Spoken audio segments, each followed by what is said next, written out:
મારું નામ કૃષ્ણાબેન છે. કઈ નહીં, આ ગટરનું પાણી કાયદેસરનું કોઈ ખાલ કુવાનું ભેગું કનેક્શન કે દઈ દીધું, એ પાણીથી નાવ ને પીવો અને પછી રોગ થાય એટલે દવાખાને જાવ, ડોક્ટરને પૈસા દેવાય એમ. કેટલા સમયથી આ રસ્તો? લગભગ આ 3 મહિનાથી તો સતત આવું ચાલુ પાણી છે. અને અમે 2-3 દીથી તો બધા નાયા વગર ને છોકરા સ્કૂલે નથી ગયા, બધાને ધાધરું થઈ ગઈ. એમને તો અસલ એસી માં મૂળ પગાર લેવા દેવાનું ને, અને અમાર જેવાને મજૂરી કરીને તે ડોક્ટરને પૈસા દેવા જાવ, મત લેવાય તાર કેમ આવો છો ગાડી લઈ લઈને?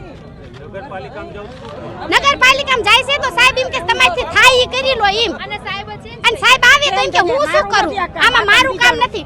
આ એમ કે અમે ખાલ કુવાનો ખોદી, એમને ખાલ કુવા ખોદવાનું કેવી છે કે ગટરું ખોદવાનું કેવી છે? અને ઈ સાહેબ અત્યારે આવ્યો તો એને ખાલી 5 સાટા ઉડ્યા તો શું કે એ બેન આઘારો તો કામ ઉરખા તને એવું થયું તો અમે આનથી નાવા ધોવા લાયક છીએ? અમારા છોકરા અત્યારે રોગી થઈ ગયા. ઈ ઠેકાણે ઈ સાહેબનો છોકરો હોય તો ઈને ઘરે પાણી આવે કેમ ટેન્કર આવે?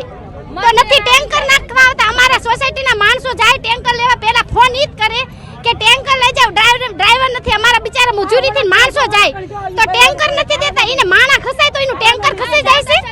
પગાર કેમ લઈ લેશે? ઈ મહિનો થાય ન કરો મહિનાનો પગાર બંધ ન કર. આજ બધા કાગળિયા બધું ફાડી નાખશું યા નગરપાલિકામાં આવીને તે અજવા થઈ ગયા છે.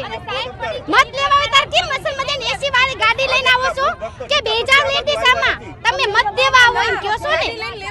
હા, જમવાનું કેવી રસોઈ તને કે હાલો પરબારા જમાડી દેશું તો એ પાણી દેવા લાયક નથી. એમને ઘરે જોઈ તાર જમાડવાય તૈયાર છે તો અત્યારે અમને પાણી કેમ શુદ્ધ નથી આપતા? ઈ ટાંકા નાખવાના કેવી તો એક ટાંકામાં 4 ઘરે પાણી નાખીને એમ કે અમે તો બધી ટેન્કર નાખવી છે. એક ટાંકામાં 4 ઘરે દઈને શું ટેન્કર નખાઈ ગયા? અત્યારે અમે બધા નાયા ધોયા વગરના છે. અમારા ઘરે શું આવા પાણી અમે વાસણ ઉટેકવી તોય 15 રૂપિયાની બોટલો લેવી છે.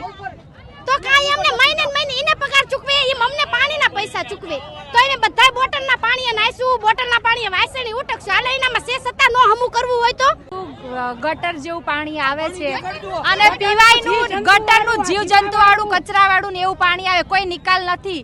બધા સાહેબો આવે ને તો જોઈને જતા રહે છે, કોઈ કશું એક્શન લેતા જ નથી. એટલે અમે રોડ ઉપર હજુ ત્રાસ તો પાણી આવે ને ત્યાં સુધી જવાનું જ નથી. સાહેબ મોટા આવે ને ત્યાં 6 મહિનાથી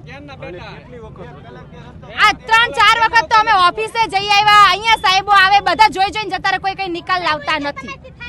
અને આમાં ધાધર ખરજવા એવા રોગ આવે.